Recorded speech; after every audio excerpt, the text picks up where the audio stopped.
Assalamualaikum warahmatullahi wabarakatuh. Anak-anak Ustadz dari kelas 2 Utsman maupun kelas 2 Aisyah. Hari ini insya Allah Ustadz akan menyampaikan materi SKI, yaitu tentang kisah Nabi Ismail alaihi salam. Nabi Ismail alaihi salam merupakan anak dari Nabi Ibrahim. Kita ingat kisah Nabi Ibrahim ketika Nabi Ibrahim pergi ke Mesir bersama istrinya Sarah. Singkat cerita, mereka diganggu dengan Raja Mesir pada saat itu yang zalim. Lalu raja tersebut menghadiahi seorang budak bernama Hajar. Akhirnya Nabi Ibrahim, Sarah, dan Hajar pulang ke Palestina dan hidup beberapa tahun di sana. Setelah Nabi Ibrahim umurnya mencapai sekitar 80 tahun, Nabi Ibrahim masih belum dikarunia anak.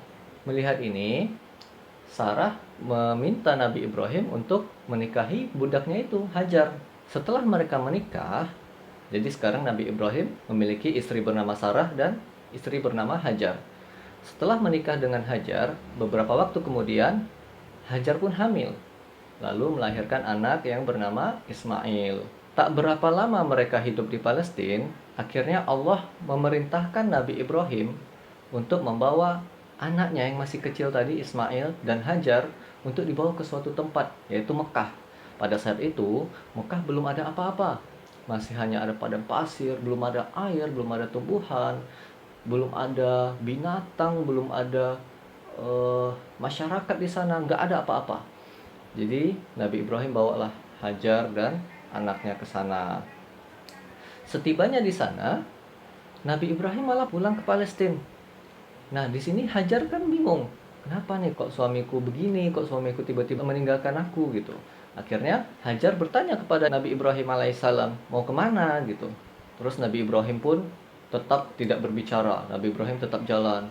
Sampai beberapa kali Hajar bertanya, mau kemana? Terus Nabi Ibrahim pun nggak mau menjawab lagi. Sampai beberapa kali bertanya, akhirnya Hajar, karena dia berpikir, nggak mungkin nih suami aku begini nih, ada sesuatu nih. Akhirnya dia tanya, apakah Allah yang memerintahkanmu seperti ini? Lalu disitulah Nabi Ibrahim akhirnya menjawab, ya. Hajar pun ketika Nabi Ibrahim sudah menjawab ya, dia tahu bahwa ini perintah dari Allah. Maka Hajar dengan tawakal yang begitu tinggi, Hajar pun ikhlas dan mengatakan Allah tidak mungkin menelantarkan dia di sana. Allah tidak mungkin membuat Hajar menderita. Akhirnya Nabi Ibrahim terus berjalan pulang ke Palestina. Hajar pun kembali ke anaknya Ismail ya.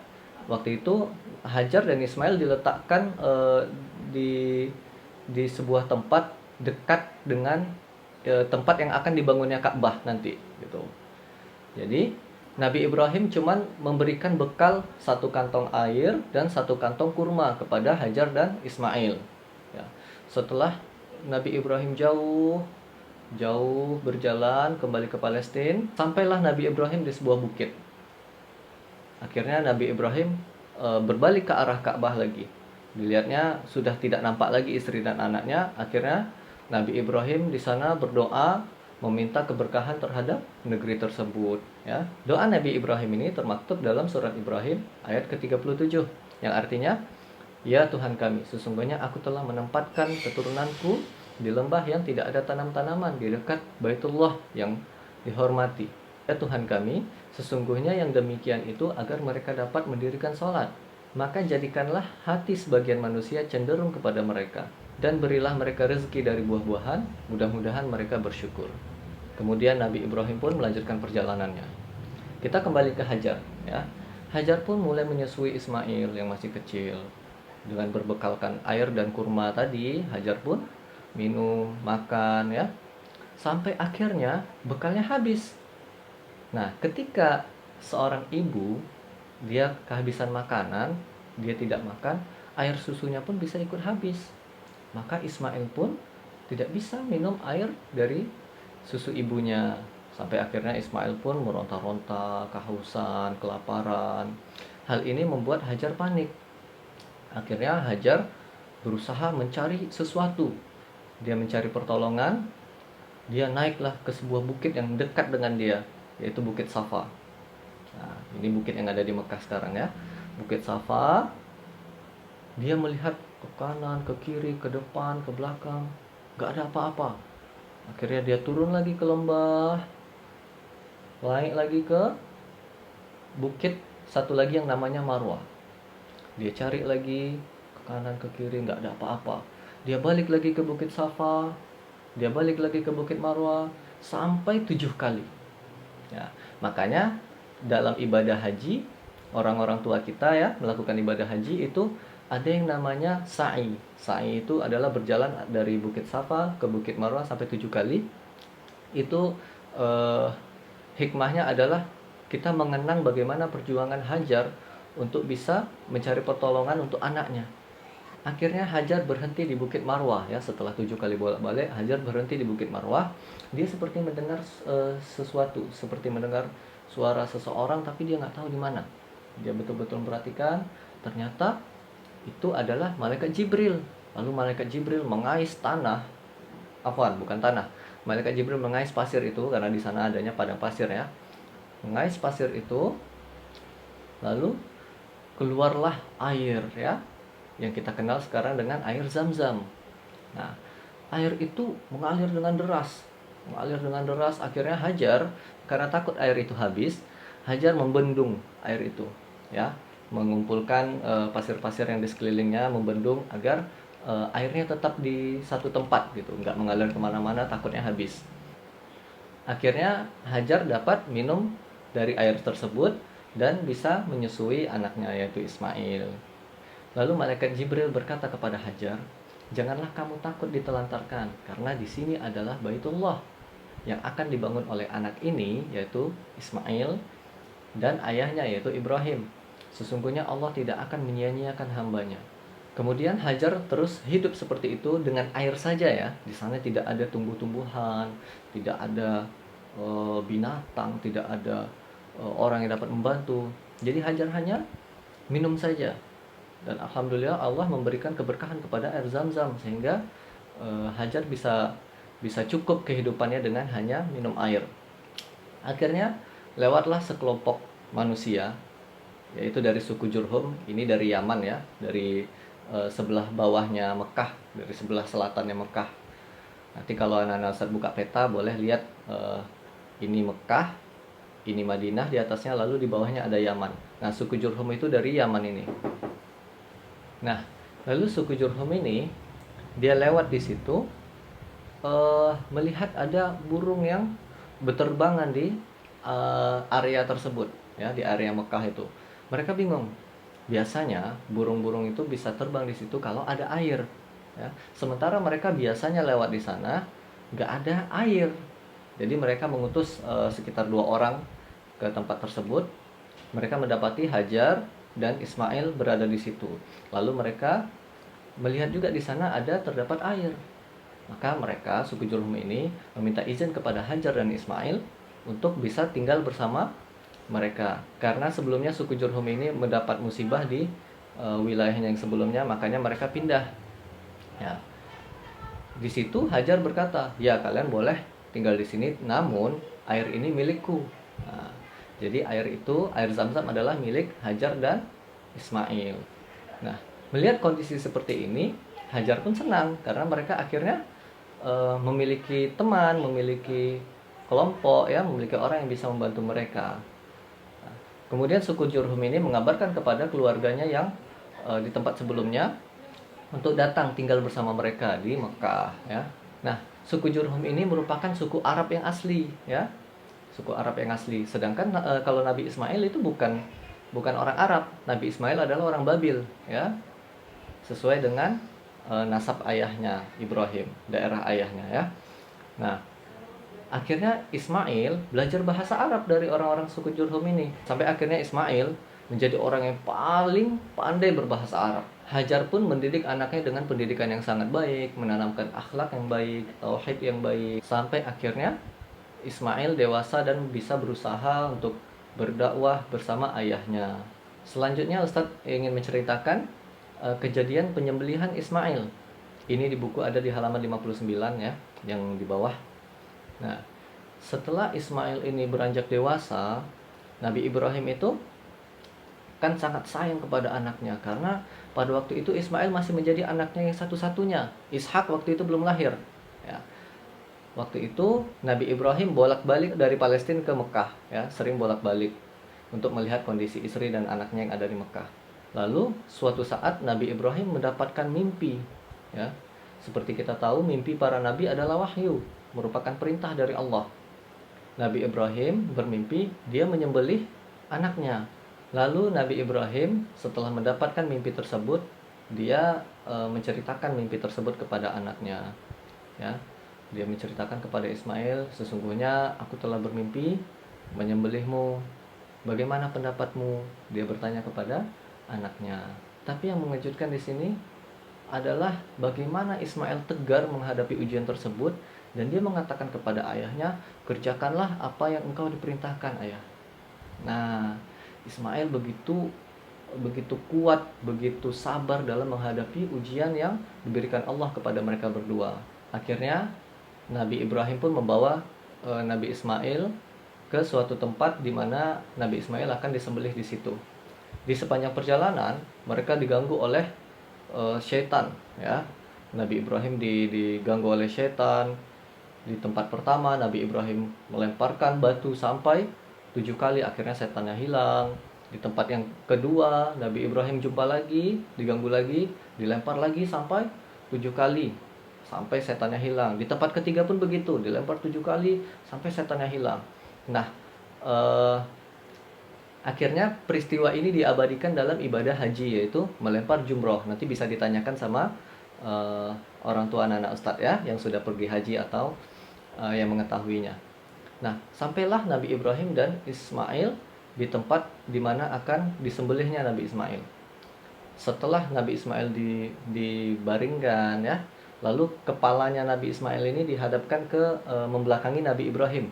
Jadi supaya apa? Nabi Ismail tidak melihat pisau yang akan menyembelihnya. Lalu ketika Nabi Ismail pada saat itu sudah sangat sabar, sudah sangat ikhlas, sudah sangat menerima ujian dari Allah. Begitu juga Nabi Ibrahim sudah sangat ikhlas, ya. Nabi Ibrahim cinta kepada anaknya, tapi Nabi Ibrahim lebih cinta kepada Allah, ya. Ini bukti Nabi Ibrahim itu sangat kuat tauhidnya, ya. Sangat kuat tauhidnya sehingga dia lebih mementingkan Allah dibanding apapun, bahkan anaknya. Nah, saat ingin menyembelih, akhirnya di situ datang kabar bahagia dari malaikat Jibril. Malaikat Jibril pun datang membawa kambing yang besar, yang sehat, ya, untuk menggantikan Nabi Ismail. Sampai akhirnya peristiwa penyembelihan ini diabadikan oleh Allah melalui hari raya Idul Adha, ya. Kita pada saat hari raya Idul Adha itu ada yang potong kambing, ada yang potong sapi, ada yang potong unta. Ini untuk mengingat betapa besar pengorbanan Nabi Ibrahim kepada Allah. Selanjutnya Nabi Ismail pun tumbuh dewasa, ya. Akhirnya dia menikah dengan wanita dari suku Jurhum. Nah, ini ada kisah unik ketika Nabi Ismail menikah dengan suku Jurhum. Kan tadi Ustadz bilang Nabi Ibrahim itu bolak-balik, ya, dari Palestina ke Mekah, bolak-balik dia. Suatu saat dia datang ke rumah Nabi Ismail, lalu dia bertanya, mana suamimu? Kata istrinya, suamiku sedang mencari nafkah. Lalu Nabi Ibrahim pun bertanya, bagaimana kondisimu? Nah, di situ istrinya Nabi Ismail ini curhat habis-habisan, ya. Dia curhat bagaimana kesusahannya, kami ini hidup sulit, kami hidup sempit, kami hidup susah. Dia mengeluh semua kepada Nabi Ibrahim. Akhirnya Nabi Ibrahim setelah mendengar cerita itu, dia berwasiat, berpesan kepada istrinya Nabi Ismail. Dia mengatakan, katakan pada suamimu, gantilah pijakan kaki pintu rumahmu. Jadi dalam bahasa Arabnya itu atabah. Jadi atabah ini ada yang mengartikan palang pintu, ada yang mengartikan pijakan pintu. Jadi sebelum kita masuk pintu itu ada seperti pijakan gitu, ya. Itu disuruh Nabi Ibrahim untuk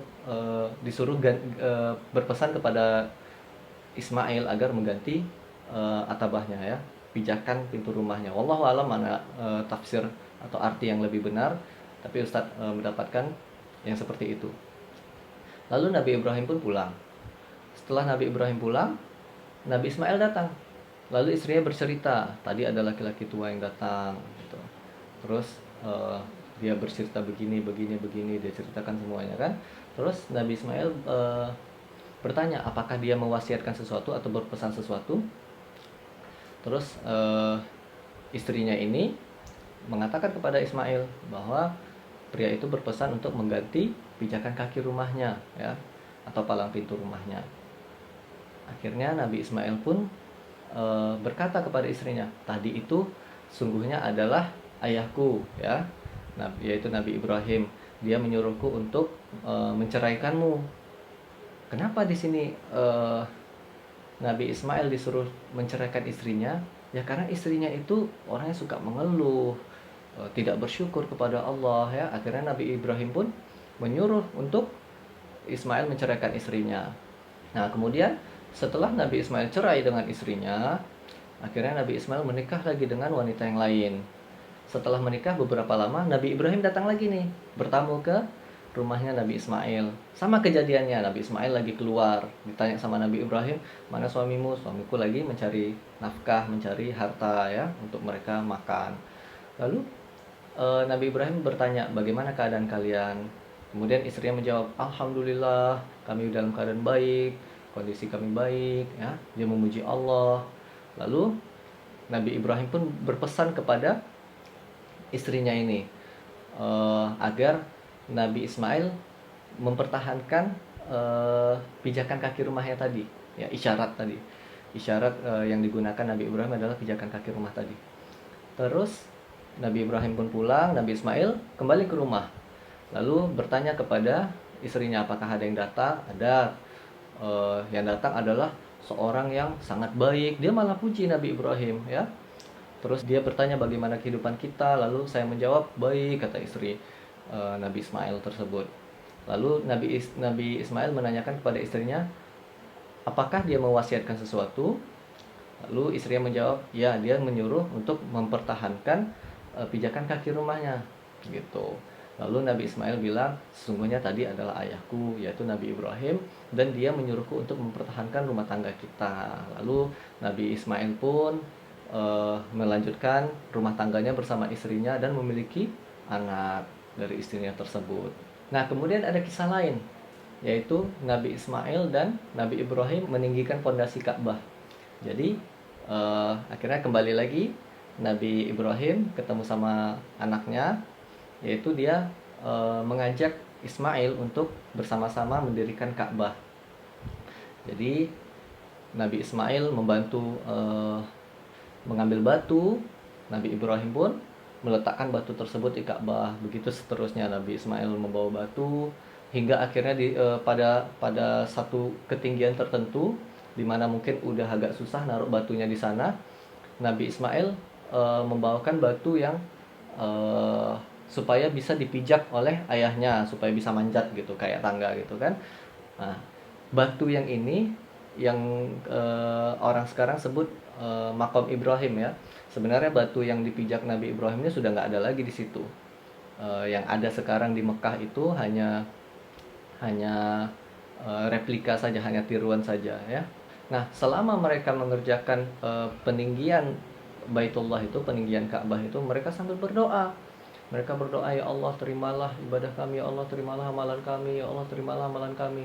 Bayangkan anak-anak Ustaz, sekelas Nabi Ibrahim saja, seorang nabi yang sudah dijamin masuk surga oleh Allah, dia masih takut untuk ibadahnya tidak diterima oleh Allah. Makanya dia berdoa, ya Allah terimalah ibadah kami. Makanya anak-anak Ustaz, kalau ibadah jangan langsung mengira ibadah kita diterima sama Allah. Kita perlu untuk mengkhusyukkan lagi ibadah kita dan memohon sama Allah untuk menerima ibadah kita, menerima sholat kita, menerima puasa kita, ya. Jangan sampai kita udah puasa capek-capek, kita udah sholat capek-capek, ternyata karena hati kita tidak ikhlas, kita tidak khusyuk, ya, kita menganggap remeh ibadah tersebut, akhirnya Allah tidak menerima ibadah kita. Di dalam surat Maryam ayat ke-55 dan ayat ke-54 dan 55, Nabi Ismail dipuji oleh Allah. Allah mengatakan sifat-sifat Nabi Ismail adalah dia selalu menepati janji, ya.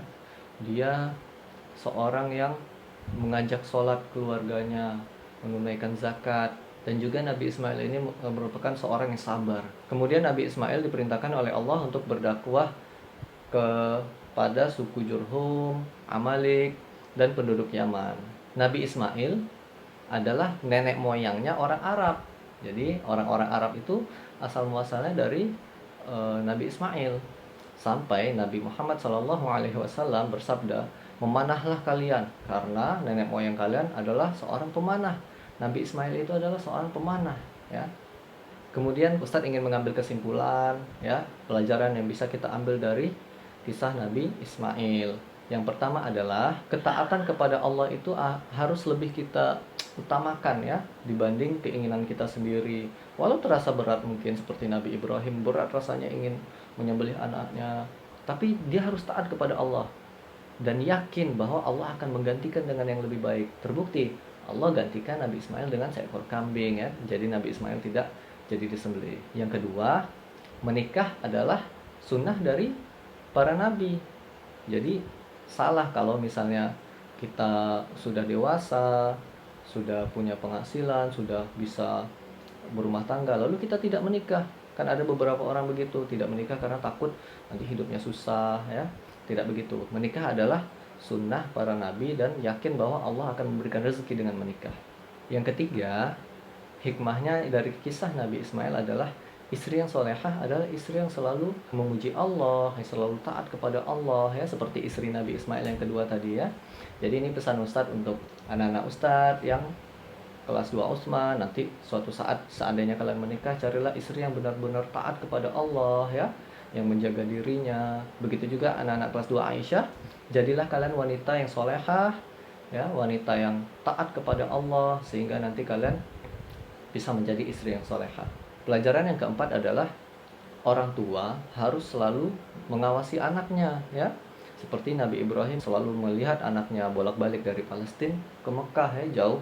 Tapi Nabi Ibrahim tetap melakukannya karena anak adalah amanah. Jadi suatu saat kalau kalian punya anak, ya, kalian benar-benar harus mengawasi anak kalian, mendidik, menjaganya dengan baik, ya. Lalu pelajaran yang kelima adalah kita sebagai umat muslim itu tidak boleh selalu puas, ya, tidak boleh puas dengan amal yang kita lakukan.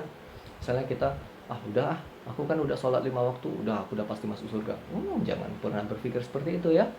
Karena Nabi Ibrahim saja seorang nabi, ya, yang perintah mendirikan Ka'bah itu Allah yang perintahkan.